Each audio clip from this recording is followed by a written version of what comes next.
The Bride of Frankenstein is ready for some respect after being brought back to life. My review of The Bride, right now.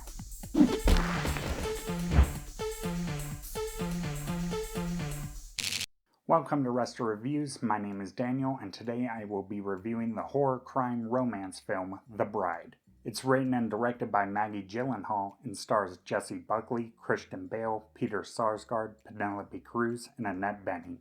Actress Maggie Gyllenhaal jumped into the screenwriter and director chairs in 2021 with her debut The Lost Daughter. It gained her an Oscar nomination for Best Adapted Screenplay, while Olivia Colman got a Best Actress nomination and Jessie Buckley got a Best Supporting Actress nomination. Buckley and Gyllenhaal are now reuniting for Gyllenhaal's sophomore effort, The Bride, which goes in a completely different creative direction from The Lost Daughter.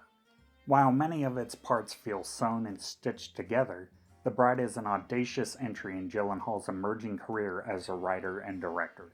The title character is played by Buckley, and she goes by both Ida and Penelope in the film, and is also possessed by Frankenstein writer Mary Shelley from Beyond the Grave. The character lives in 1930s Chicago, where she's killed by men who are working for a mob boss. Frankenstein's monster, going by Frank and played by Bale, has been lonely for decades and is seeking a companion. He asks for help from Dr. Euphronius, played by Annette Benning. The two of them dig up Ida's body and bring her back to life. Soon after, Frank and Ida are involved in a murder and must go on the run. Buckley and Bale are both electric as these characters throughout. Ida is a confused and intense woman, and Buckley is up to the challenge of displaying her complexity at every turn. With Hamnet and The Bride back to back, Buckley is proving further that she is an amazing talent. Bale has never shied away from challenging roles. His Frankenstein monster is far from the typical one. This Frank remains calm on the surface, but can sometimes explode with anger, especially when people try to violate his potential bride. Frank is also a big fan of dancing and movies, and he idolizes Hollywood star Ronnie Reed, a Fred Astaire-like man played by Gyllenhaal's brother, Jake Gyllenhaal. Despite lifting elements from the Frankenstein novel, movies like The Bride of Frankenstein, The Thin Man, and Bonnie and Clyde, and even Herman Melville's short stories, The Bride feels quite original. It's a movie made with a high studio budget, but has ideas that might be found in pictures at an underground film festival. Gyllenhaal sticks to her bold vision even when that vision perhaps tries to go in too many directions. When the plot sticks to Ida and Frank's relationship, it is often gripping. Some of the other aspects, not so much. Ida and Frank as a monster Bonnie and Clyde are entertaining to watch. They have to grapple with how the world reacts to them while also learning about each other. It's a complex relationship, and Gyllenhaal captures the humanity under the horror beautifully. The Mary Shelley possession framing device is an odd choice, and it doesn't really work.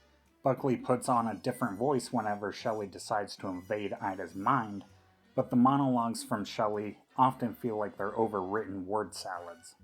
Peter Sarsgaard and Penelope Cruz played detectives who are tracking Frank and Ida. These sections feel a bit routine despite Cruz and Sarsgaard's best efforts. The film either needed more of these characters or less of them. Instead, it falls into a weird middle ground where they take up too much space and feel underwritten at the same time. Gyllenhaal also could have explored her themes of loneliness and rebellion better in scenes away from Frank and Ida. For instance, there's a section of the film where women rise up in protest after being influenced by the bride, but this barely lands because it is given too little attention. Aside from a few editing blunders, such as Ida's dress moving up and down on her shoulders from shot to shot within the same scene, the bride is pretty polished visually throughout. Gyllenhaal and her team craft a number of sexy and weird scenes. She also finds time to include an elaborate dance number that is quite marvelous. The production design, costumes, and makeup are all top-notch here.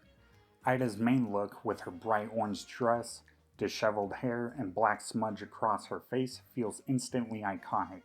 I expect to see many people sporting this look around Halloween. Before I give you my final thoughts and rating, please hit that like button if you've enjoyed this review, and consider subscribing and enabling notifications if you haven't already.